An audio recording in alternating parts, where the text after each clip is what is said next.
¿Cuál es la fórmula bautismal correcta? ¿En el nombre del Padre, del Hijo y del Espíritu Santo, como declara Mateo 28 y 19? ¿O en el nombre de Jesucristo, como declara Hechos 2:38? Vamos a analizar esta cuestión doctrinal. Algunas personas declaran que como en Mateo 28 y 19 dice en el nombre y no dice en los nombres, pues dichas personas declaran de que allí se está hablando de un solo sujeto y que ese solo y único sujeto tiene un solo nombre, el cual es Jesús. Es decir, para estas personas el Padre, el Hijo y el Espíritu Santo son la misma persona y el nombre del Padre, del Hijo y del Espíritu Santo es Jesús. Pero obviamente esto es una falacia y dicho argumento parte de una mala interpretación del texto. En Génesis capítulo 48, verso 16, la palabra de Dios declara: y el ángel que me liberta de todo mal bendiga a estos jóvenes y se ha perpetuado en ellos mi nombre y el nombre de mis padres Abraham e Isaac. Fíjese que allí no dice en los nombres de mis padres, sino que dice en el nombre de mis padres Abraham e Isaac.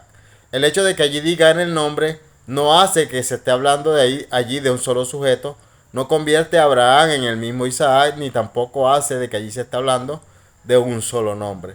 Bueno, cuando vamos a Mateo capítulo 28, verso 19, en el nombre del Padre, del Hijo y del Espíritu Santo, eso no hace que allí se esté hablando de un solo sujeto. El Nuevo Testamento fue escrito en griego koiné, no en español.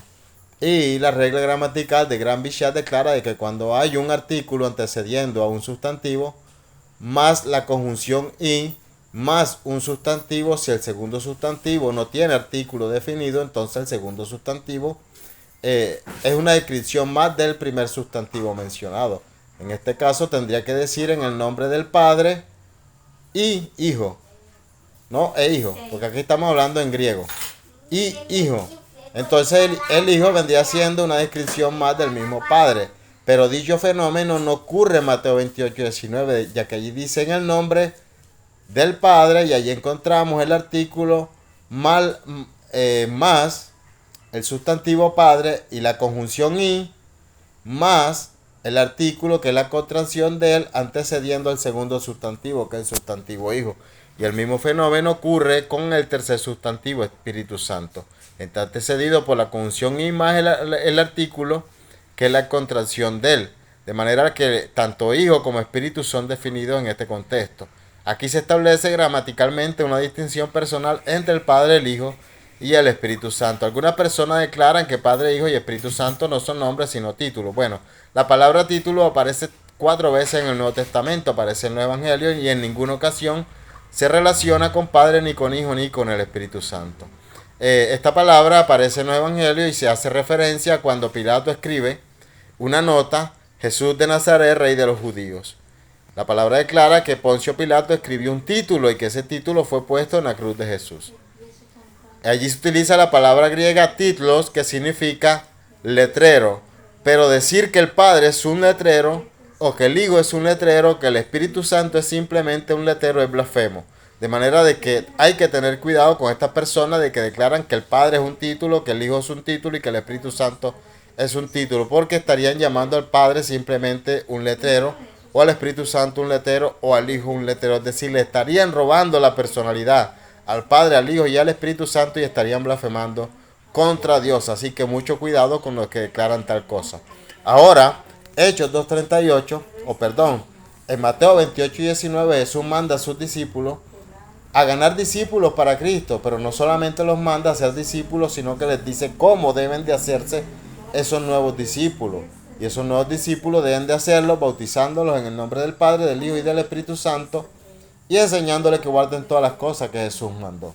Ahora en Hechos 2:38 Pedro le dice a los judíos: arrepentíos y bautícese cada uno de vosotros en el nombre de Jesucristo para el perdón de los pecados y recibiréis el don del Espíritu Santo.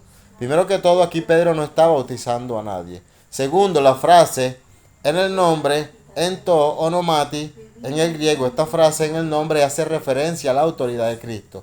Allí no se está dando una fórmula bautismal.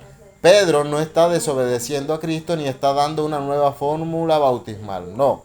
La palabra en el nombre o en el nombre de Jesucristo, dicha frase hace referencia a la autoridad de Cristo.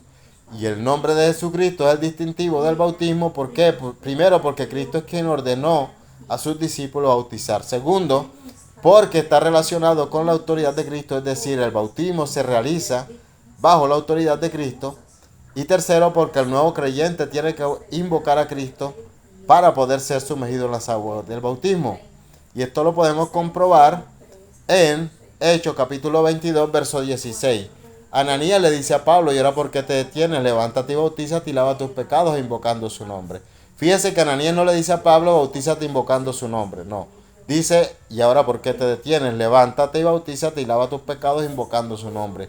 Aquí me voy a enfocar en los dos verbos imperativos, que son los verbos bautízate y el verbo lava. Son imperativos porque no es una sugerencia que Ananías le está dando a Pablo. No. Es un mandato de obligatorio cumplimiento. Bautízate y lava. Dichos verbos imperativos están modificados por un participio, por el participio invocando. Estos dos verbos imperativos están en voz media, pueden ser tomados como voz media causativa, es decir, que Pablo no se iba a bautizar él mismo, Pablo no iba a lavar sus pecados él mismo, sino que iba a causar que le bautizaran, y también iba a causar que sus pecados fuesen perdonados, porque estos dos verbos, el verbo bautízate y el verbo lava, están en voz medio causativa. También pueden ser tomados como voz media permisiva, es decir, que Pablo iba a permitir que lo bautizaran y iba a permitir que sus pecados fuesen perdonados. Ahora, con el participio, invocando dicho participio, este participio está en voz media directa. ¿Qué es lo que quiere decir que esté en voz media directa? Bueno, lo que el texto está diciendo, o lo que quiere decir la voz media directa, no es que Ananías iba a invocar el nombre de Jesús sobre Pablo, sino que era Pablo con su propia boca tenía que invocar a Jesucristo sobre sí mismo y en beneficio de sí mismo. Esto es lo que realmente está diciendo el texto y el uso del participio en voz media directa. Pablo con su propia boca tenía que invocar a Jesucristo. Ahora, dicha invocación no puede ser posterior al bautismo ni posterior al perdón de los pecados. ¿Por qué? Precisamente porque el lavamiento de los pecados venía como consecuencia o como efecto de haber invocado el nombre de Jesús sobre sí mismo. Dicho participio, la acción del participio invocando, no puede ser simultánea a ambos verbos imperativos. ¿Por qué? Porque el verbo bautízate y el verbo lava no son, o mejor dicho, son subsecuentes el uno con el otro. Son subsecuentes, primero el uno y después el otro. No son contemporáneos, es decir, no ocurren en el mismo momento la acción de ambos verbos. Por lo tanto, la acción del participio no puede ser simultánea a ambos verbos. Como no puede ser simultánea a ambos verbos y no puede ser posterior a ambos verbos, la única opción que queda es que sea anterior. Es decir, que la acción de Pablo invocar a Jesucristo sobre sí mismo y en beneficio de sí mismo tiene que ocurrir antes de ser sumergido en las aguas.